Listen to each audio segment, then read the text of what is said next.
जय श्री कृष्णा। राधे राधे दोस्तों, आज मैं लड्डू गोपाल की एक ऐसी दिल दहलाने वाली सत्य घटना सुनाऊंगी जिसे सुनकर आपकी आंखें भी नम हो जाएंगी।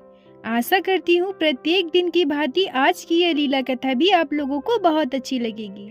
आज की यह घटना हमारे साथ शेयर की है बिहार में रहने वाली अनामिका जी ने। अनामिका जी बीए की पढ़ाई कर रही हैं। अनामिका जी कहती हैं कि पहले मैं फ़ोन यूज़ नहीं किया करती थी, ना मेरे पास मोबाइल था, लेकिन जब से लॉकडाउन लगा था, पढ़ाई की वजह से मेरे घर वालों ने मुझे मोबाइल फ़ोन खरीद कर दिया है। जब मेरे पास फ़ोन आया तो मैं यूट्यूब पर वीडियो देखने लगी। यूट्यूब पर वीडियो देखते देखते एक दिन मेरे सामने लड्डू गोपाल की सेवा से जुड़ी वीडियो आई। उसे देखकर मुझे बहुत अच्छा लगा। उसके बाद मैंने लगातार लड्डू गोपाल से जुड़ी कई वीडियो देखी। वीडियो देखते देखते मेरे मन में भी ख्याल आया कि मैं भी लड्डू गोपाल को अपने घर लेकर आऊं और इसी तरह से उनकी सेवा करूं। यह बात मैंने अपनी मम्मी को बताई, पर मेरी मम्मी ने मुझे मना कर दिया। वो कहती है, नहीं, अभी तुम पढ़ाई कर रही हो, उसी में ध्यान दो। अगर तुम लड्डू गोपाल लेकर आओगी तो उनकी सेवा करनी पड़ेगी, और मैंने सुना है लड्डू गोपाल की सेवा करना बहुत कठिन होता है। अभी इन सब चीजों में ध्यान ना देकर तुम अपनी पढ़ाई पर ध्यान दो। मैं बहुत उदास हो गई। फिर भी मैं YouTube पर वीडियो देखा करती थी और मन ही मन सोचा करती थी कि अभी नहीं कर सकती तो क्या हुआ, कुछ सालों बाद जब मेरी पढ़ाई खत्म हो जाएगी तब मैं लड्डू गोपाल को अपने घर लेकर आऊंगी और उनकी सेवा करूंगी। पिछले साल 12th की परीक्षा खत्म होने के बाद मैं अपनी मम्मी से कहती हूँ, मम्मी मुझे नानी के घर जाना है। मेरे परिवार में मेरे मम्मी पापा और मेरा एक छोटा भाई है जो स्कूल में पढ़ता है। मेरी मम्मी मुझसे कहती है कि अभी तुम्हारे पापा को ऑफिस में छुट्टी नहीं मिलेगी, तुम्हें छोड़ने कौन जाएगा। मैं मम्मी से कहती हूँ, कोई बात नहीं, मैं ट्रेन में बैठ जाती हूँ, मामा जी मुझे स्टेशन से ले जाएंगे। बहुत बोलने के बाद मेरे मम्मी पापा मान जाते हैं और मुझे बिहार से ट्रेन में बैठा देते हैं। मेरे मामा जी का घर दिल्ली में है। मुझे जाने में 2 दिन तो लग ही जाता। जब हम किसी ट्रेन में बैठते हैं और सफर अगर लंबा हो तो आसपास बैठे लोगों से हमारी बातचीत होने लगती है। कई लोग तो हमें ऐसे मिलते हैं जिससे बहुत अच्छी दोस्ती भी हो जाती है। मैं अपनी सीट पर बैठे बैठे फोन चला रही थी, तभी हमारी बॉगी में एक महिला अपने पति और एक छोटे से बच्चे के साथ बैठती है। उनका बच्चा बहुत क्यूट और प्यारा था।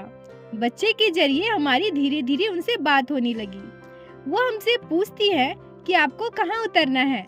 मैंने उन्हें बताया कि मुझे पुरानी दिल्ली उतरना है, तो वो भी कहती है कि मुझे भी तो वहीं उतरना है। हम दोनों खुश हो गए कि चलो अच्छी बात है, रास्ते भर बात होती रहेगी तो हमारा सफर भी कट जाएगा। उनके पति भी साथ थे, पर शायद ऑफिस का कुछ काम था।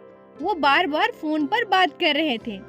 वह अपने बच्चे को खाना खिला रही थी और मैं अपने फोन पर वीडियो देख रही थी। वीडियो देखते देखते मेरे सामने लड्डू गोपाल का एक वीडियो आया। थोड़ी देर में वह मुझसे कहती है कि फोन पर क्या देख रही हो। मैंने कहा कि लड्डू गोपाल का वीडियो है, देखिए ना कितने प्यारे लग रहे हैं ना गोपाल।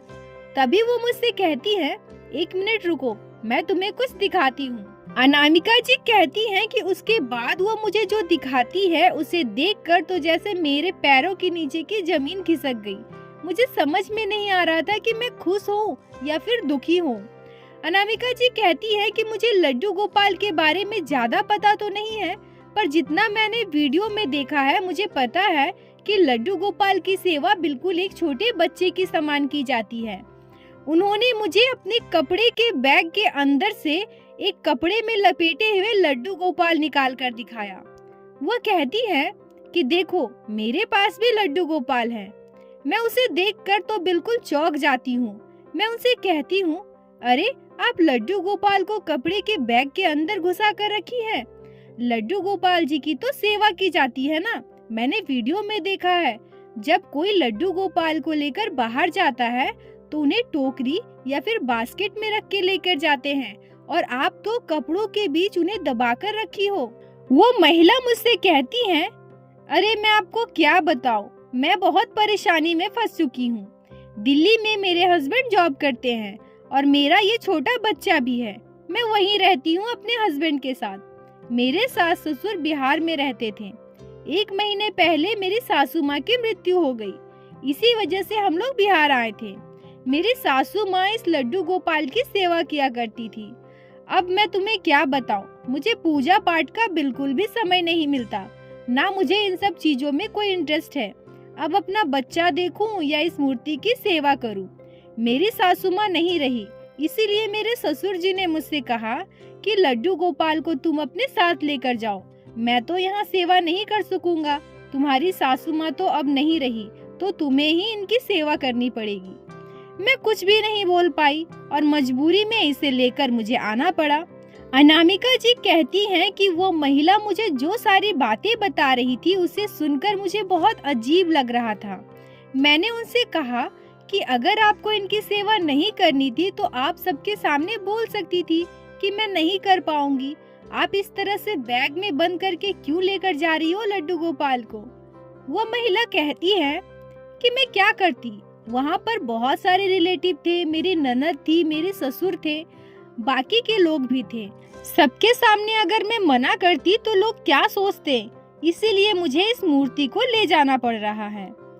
मैं उनसे कहती हूँ कि कोई बात नहीं, अगर आप ले जा रही हैं तो आपको इनकी सेवा तो करनी पड़ेगी ना। और मैंने वीडियोस में देखा है, सभी लोग लड्डू गोपाल की सेवा बहुत प्यार से करते हैं। वो महिला मुझसे कहती है कि हाँ करते हैं, मेरी सासू माँ भी करती थी, पर मेरे पास बिल्कुल समय नहीं है इन सब चीजों के लिए। मैं क्यों इस मूर्ति के पीछे अपना समय बर्बाद करूं? मेरे घर में और भी काम है ना, इससे अच्छा तो मैं इसे घर लेकर ही ना जाऊंगी। अगर घर लेकर गई तो मुझे इनकी सेवा करनी पड़ेगी ना। अनामिका जी कहती हैं कि मन ही मन मैं उनकी बात को सुनकर बहुत चौंक जाती हूँ। मैं हैरान होकर उनसे पूछती हूँ कि आप तो इन्हें लेकर जा रही हो ना, फिर आप ऐसा क्यों बोल रही कि मैं इन्हें घर नहीं लेकर जाऊंगी? वो महिला मुझसे कहती है कि जब तक हम किसी भगवान को अपने घर लेकर नहीं जाते तब तक वो हमारे नहीं होते। अगर अपने घर लेकर जाएं और उनकी पूजा ना करें, उनकी सेवा ना करें तो शायद हमें पाप लगेगा। इससे अच्छा है मैं इन्हें कहीं छोड़ दूं या तो यमुना में प्रवाहित कर दूंगी। अनामिका जी कहती हैं कि मैं उनकी बातें सुनकर बहुत दंग हो जाती हूँ, हैरान हो जाती हूँ कि वो महिला ऐसा क्यों बोल रही हैं। लड्डू गोपाल कितने प्यारे हैं। पहली बार मैंने किसी लड्डू गोपाल को इस तरह से कपड़े में लपेटकर देखा था। मुझे बहुत बुरा लग रहा था, पर मैं उन्हें क्या बोलती, मैं उन्हें कुछ भी नहीं बोल पाई। पर उसके बाद मैंने उनसे बात भी नहीं की। मैं अपना फोन चला रही थी, अपने फोन में वीडियोस देख रही थी। वह मुझसे बात करने की कोशिश की, पर मैंने उनके बात पर ध्यान नहीं दिया, तो वो चुप हो जाती है। हम अपने अपने स्टेशन पहुंचते हैं। वो मुझे बाय बोलती है, मैं भी उन्हें बाय बोलती हूँ, पर पता नहीं क्यों मुझे ऐसा लग रहा था कि उनके लड्डू गोपाल मुझे बुला रहे हैं। एक बार मैंने सोचा कि मैं उनसे कहूँ कि आप लड्डू गोपाल को इधर उधर मत छोड़िए, ना ही नदी में प्रवाहित कीजिए, इससे बढ़िया मुझे दे दीजिए, मैं उनकी सेवा कर लूंगी। फिर मैं सोची कि कहीं वो मुझे नहीं दी तो, और मेरी मम्मी वो क्या कहेंगी। बहुत सारी चीजें सोचकर मैं चुप हो गई, और पर मेरे पैर तो जैसे आगे बढ़ ही नहीं रहे थे। मन ही मन मुझे ऐसी बेचैनी हो रही थी, मुझे ऐसा लग रहा था कि मैं अभी जाकर लड्डू गोपाल को उनसे मांग लूं, अगर वो नहीं देती है तो फिर मैं क्या करूंगी। ये सब बातें भी मेरे मन में चल रही थी। मुझे समझ में नहीं आ रहा था कि मैं क्या करूं। मैं वहीं स्टेशन में खड़ी होकर उनकी तरफ देख रही थी। मैं चाहती थी कि जब तक वो मेरे आंखों से ओझल न हो जाए तब तक मैं उन्हें देखती रहूं। पर उसके बाद जो घटना घटी उसे सुनकर आप लोग बिल्कुल चौंक जाओगे। अनामिका जी कहती है कि उस महिला के पति अपने बच्चे को गोद में लिए और हाथ में एक ट्रॉली बैग लिए आगे आगे चल रहे थे, और वो महिला अपने साथ एक बैग लेकर जा रही थी, जिस बैग में शायद उनके बच्चे के कपड़े रखे होंगे, और उसी बैग में उन्होंने लपेट कर रखा था लड्डू गोपाल को। वह महिला उस बैग से लड्डू गोपाल को निकालती है और चलते चलते एक बेंच पर रखकर आगे बढ़ जाती है। मैं वहीं स्टेशन में खड़ी सब कुछ देख रही थी। उस महिला ने जब लड्डू गोपाल को अपने बैग से निकाला और वहां बेंच में रख के चली गई, तो ये सारी चीजें देखकर मेरा कलेजा कांप गया। मैं बिल्कुल चौंक गई। मुझे उस महिला से नफरत सी होने लगी कि लड्डू गोपाल के साथ ऐसा कोई कैसे कर सकता है। मैंने लड्डू गोपाल की कभी सेवा नहीं की, पर वीडियोस देखते देखते मेरे मन में लड्डू गोपाल के लिए इतनी भक्ति और श्रद्धा जरूर आ गई थी कि मैं लड्डू गोपाल के तकलीफ को खुद महसूस कर सकती थी। मुझे लड्डू गोपाल की ऐसी हालत देखकर बहुत बुरा लग रहा था। मुझे ऐसा लग रहा था कि मैं अभी दौड़कर जाऊं और उस महिला को बहुत सारी बातें सुना दूं। पर मुझे लगा कि अगर मैं उनसे कुछ भी कहती हूँ तो शायद वो लड्डू गोपाल को वहाँ से लेकर चली जाए और लड्डू गोपाल को कहीं दूर ले जाकर फेंक दे। फिर मैं क्या करूँगी? बहुत सारी चीजें सोचकर मैं इंतजार करने लगी कि कब वो महिला मेरी आंखों से ओझल हो जाए। और जैसे ही वो महिला मेरी आंखों से ओझल हो गई, मैं दौड़कर जाकर लड्डू गोपाल को वहां से उठाती हूँ। लड्डू गोपाल का चेहरा बहुत ही प्यारा और सुंदर था। मैं उन्हें लेकर अपने नानी के घर जाती हूँ और अपनी नानी, मामी और मामा जी को सारी बातें बताती हूँ। वो लोग मुझसे कहते हैं कि तुमने बहुत अच्छा किया, लड्डू गोपाल को अपने साथ लेकर आई। शायद गोपाल भी यही चाहते थे कि वो तुम्हारे साथ आए। सोचो, ये इत्तेफाक नहीं तो और क्या है। तुमने उस महिला को लड्डू गोपाल को वहाँ छोड़ते देखा। अगर तुम नहीं देखती तो शायद कोई और ले जाता, या पता नहीं लड्डू गोपाल के साथ क्या होता। हो सकता है लड्डू गोपाल की भी यही इच्छा हो कि उनका कोई भक्त उन्हें दिल से पुकार रहा है, उन्हें दिल से अपनाना चाहता है। इसीलिए वो तुम्हारी भक्ति और श्रद्धा से प्रसन्न होकर तुम्हारे पास स्वयं आ गए। दोस्तों, यहाँ मुझे एक बात समझ में नहीं आता कि लोग क्यों लड्डू गोपाल की सेवा को इतना कठिन मानते हैं। उन्हें ऐसा क्यों लगता है कि लड्डू गोपाल की सेवा करना समय की बर्बादी है। वो ये क्यों नहीं समझते कि लड्डू गोपाल स्वयं श्री कृष्ण के बाल स्वरूप हैं। दोस्तों, जहाँ लोग श्री कृष्ण को, श्रीमद् भागवत गीता को सिर्फ हमारे देश में ही नहीं बल्कि बाहर के कंट्री में भी अपनाया जा रहा है। आज दुनिया वाले गीता के सार को समझकर हमारे श्री कृष्ण के भक्त बन गए हैं। वहीं अगर हमें ऐसी घटनाएं सुनने को मिलती है तो हमारे आंखों में आंसू आ जाते हैं। कुछ ऐसे लोग होते हैं जो नास्तिक होते हैं, जिन्हें पूजा पाठ धर्म कुछ भी नहीं पता। वो इन सब चीजों से कोसों दूर होते हैं। मैं हमारे भगवान श्री कृष्ण से हाथ जोड़कर निवेदन करूंगी कि ऐसे लोगों को वो सद्बुद्धि दे, उन्हें ज्ञान दे, उन्हें धर्म के मार्ग पर लेकर आए।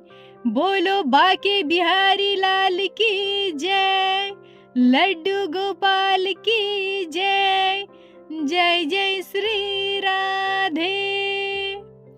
दोस्तों, आप लोगों को आज की यह लीला कथा कैसी लगी? अगर आज की वीडियो अच्छी लगी हो, आपके दिल को छुई हो, तो कृपया वीडियो को लाइक करके अपने दोस्तों के साथ शेयर अवश्य करें, जिससे बाकी भक्त भी लड्डू गोपाल की इस अद्भुत लीला कथा को श्रवण कर सके। और हमारे चैनल को सब्सक्राइब कीजिए, जिससे प्रतिदिन आप लोग हमारे चैनल पे श्री बांके बिहारी श्री लड्डू गोपाल की अद्भुत लीला कथा सुन सके। दोस्तों, अगर आपके जीवन में घटी हो कोई भी चमत्कारी घटना या लड्डू गोपाल ने कभी भी की हो कोई भी लीला जिसे आप हम सभी के साथ शेयर करना चाहते हैं, तो कृपया हमें इंस्टाग्राम पे मैसेज कीजिए। हम आपसे कांटेक्ट करेंगे और आपकी उस लीला कथा को हमारे चैनल में बाकी सारे भक्तों के साथ शेयर अवश्य करेंगे। लड्डू गोपाल की कृपा आप पर और आपके पूरे परिवार पर बनी रहे। राधे राधे दोस्तों।